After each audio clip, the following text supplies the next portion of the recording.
Have you ever told someone you love them, but let everything else come first? What if the wisest man of the ancient world, the philosopher king himself, Marcus Aurelius, fell into that same trap? This isn't just a story about an emperor. It's a mirror that shows us how even the most disciplined, reflective, and powerful men can struggle with the balance between duty and love, between the life we intend to live and the one we actually do. Marcus Aurelius ruled an empire. He commanded armies. He wrote words that shaped civilization. But behind the marble statues and golden medallions was a man who deeply loved his wife, Faustina. And yet, his actions, perhaps, tell a more complicated story. What does it mean to love someone when your entire life pulls you away from them? What happens when the Stoic commitment to duty overrides the emotional bonds that make life meaningful? This video isn't just about Marcus and Faustina. It's about us. It's about the tension every modern man feels, being torn between the mission and the people who make that mission matter. Because here's the truth. Stoicism isn't about detaching from love. It's about engaging with life, with clarity, with purpose, and with presence. So let's start at the beginning, not with war or politics, but with something far more human, a man, a woman, and a love that tried to survive the weight of the world. In the heart of ancient Rome, rumors moved faster than armies. Faustina,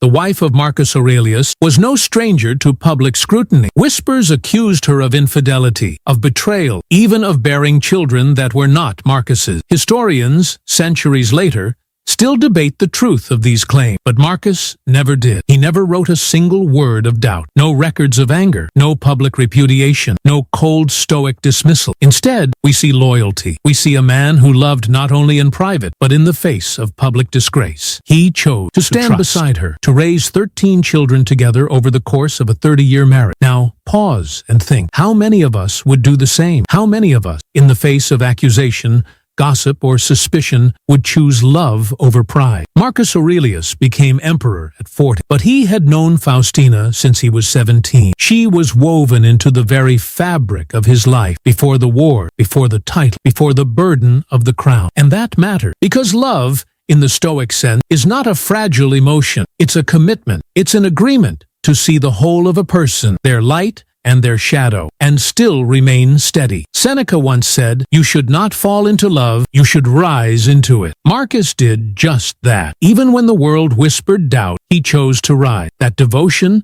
that stillness amid scandal, tells us something critical about the man behind the empire. His strength wasn't just in his philosophy. It was in his faith, not blind faith, but chosen faith. Faith in the one person he could not afford to lose. When Faustina died in 175 AD, something in Marcus Aurelius broke. This was not the composed emperor, the rational Stoic, or the calculated philosopher. This was a man mourning his wife. Grief has a way of exposing what we truly value, and Marcus's actions after Faustina's death revealed more than any written word. He didn't just mourn privately. He honored her publicly, monumentally. He deified, transforming Faustina from mortal to goddess in the eyes of Rome. This wasn't just symbolic. It was an eternal gesture, one only a few emperors had ever made for their wives. He didn't just want her remembered. He wanted her revered. A temple was built in her name. A statue of her was placed outside the Temple of Venus, Rome's symbol of love and beauty. Another temple rose near a Roman village where she died, anchoring her presence to the land itself. In a world where women were often forgotten in death, Faustina was made immortal, and not for political gain, not for appearances, but because Marcus loved her deeply. You can almost hear his voice in Meditations, where he writes of accepting fate, of letting go, and of embracing impermanence. And yet, when the woman he spent 3 decades with was gone, he refused to simply move on. Grief, even for a Stoic, is not weakness. It's recognition of what mattered. Because Stoicism never said, "Don't feel." It said, "Don't be ruled by what you feel." Marcus did not drown in sorrow, but he did allow love to leave its mark. And maybe that's the most powerful kind of Stoicism of all. To love fully, to lose, and to still carry yourself with dignity, but never to pretend it didn't hurt. Long before Marcus Aurelius became emperor, before the throne, the wars, and the weight of empire, he was a young man with a mentor. That mentor was Fronto, a brilliant orator and teacher who exchanged hundreds of letters with Marcus. In one of those letters, we find a rare and intimate confession. Marcus writes, "I would rather live on Gyara with Faustina than in the palace without her." Gyara was a barren rock in the Aegean Sea, used by Rome as a place of exile. Cold, isolated, desolate. It was the kind of place used to break men. And yet Marcus said he would rather live there in exile with Faustina than enjoy the highest luxury on the Palatine Hill, Rome's royal residence, without her. That's not poetry, that's truth. This line doesn't come from a philosopher trying to sound wise. It comes from a man declaring what mattered most to him. In a world built on appearances, status, and political alliances, Marcus placed love above all, not just as an idea, but as a chosen priority. He was willing to abandon power for partnership, to exchange comfort for connection, to trade the empire for one woman. This isn't the Stoic detachment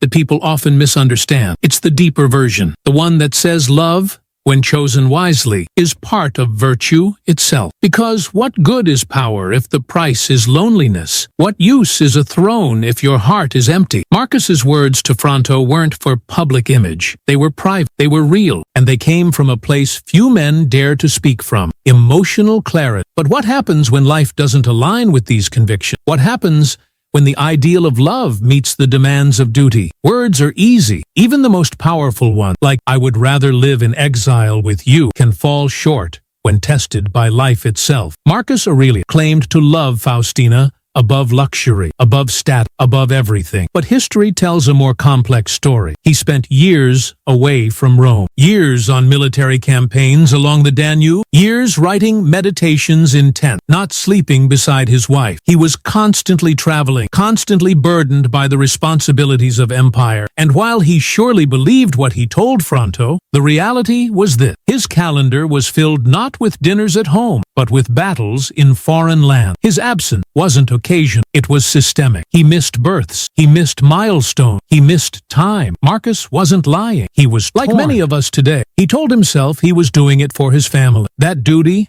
honor, and sacrifice would somehow make up for the moment's loss. But here's the tension. We often say family is the most important thing, yet treat it as negotiable. We sacrifice time with loved ones on the altar of ambition, responsibility, or self-improvement, not out of malice, but out of misalignment. This is where modern Stoicism must evolve, because being present doesn't mean checking a box. It means showing up, not just physically, but emotionally. Marcus's love was real, but love without time and presence becomes a ghost, a story we tell ourselves about what could have been. And this isn't about blame, it's about clarity. Are you doing what you say matters most? Or are you like Marcus, writing beautiful truths while living a very different reality? It's time to reflect, and it's time to compare not what you say, but what you do. Look around today. Men everywhere are echoing the same lines Marcus once spoke. "I'm doing this for my family. I'm grinding now so they won't have to. I'll be present later." But later has a way of becoming never. The truth is,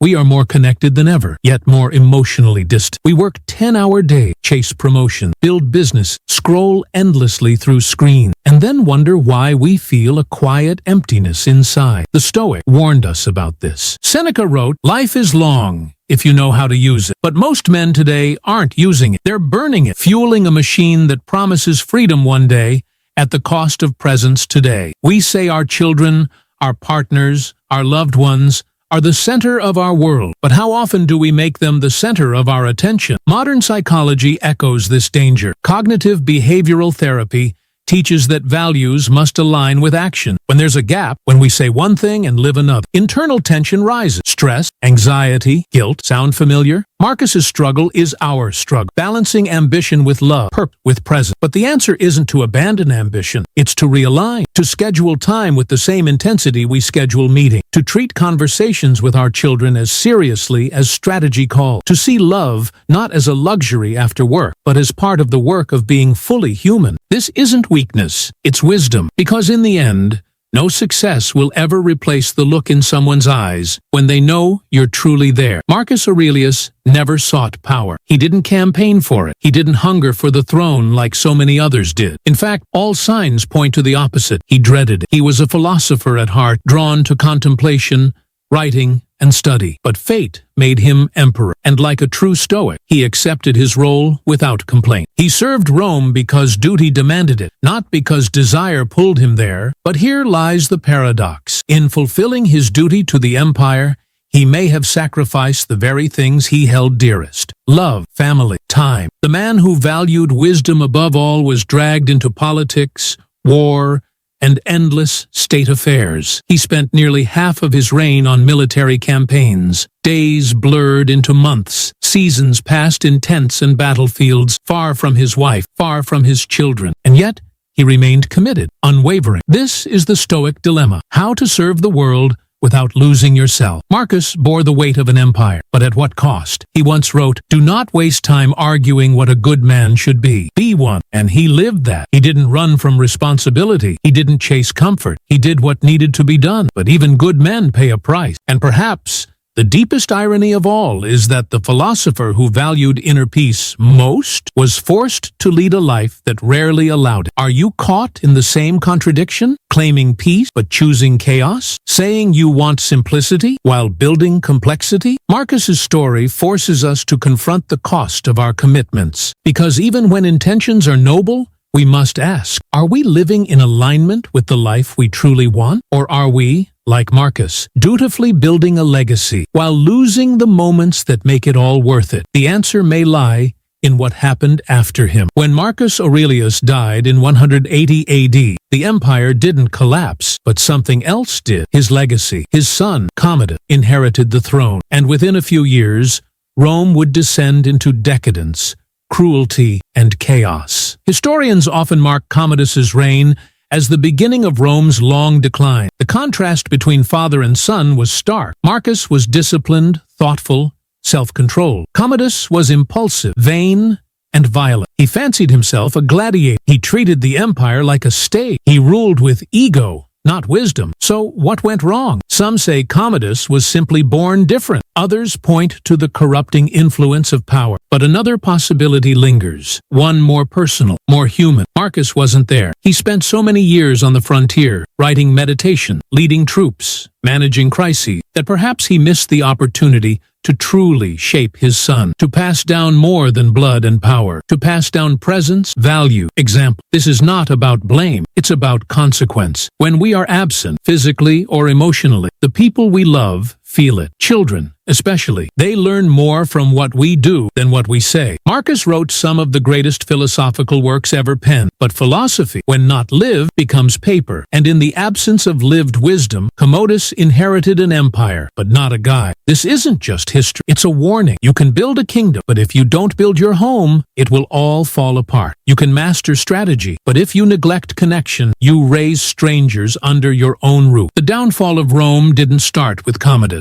It started with the silence between father and son. The story of Marcus Aurelius and Faustina is not a love story. It's a mirror. It reflects the quiet tension in every man who strives to lead, to build, to conquer, while also longing to connect, to love, to be present. Marcus Aurelius was perhaps the greatest emperor Rome ever had, a Stoic philosopher, a servant of duty, a man of principle. But even he, especially he, struggled to balance empire and intimacy. He said all the right words.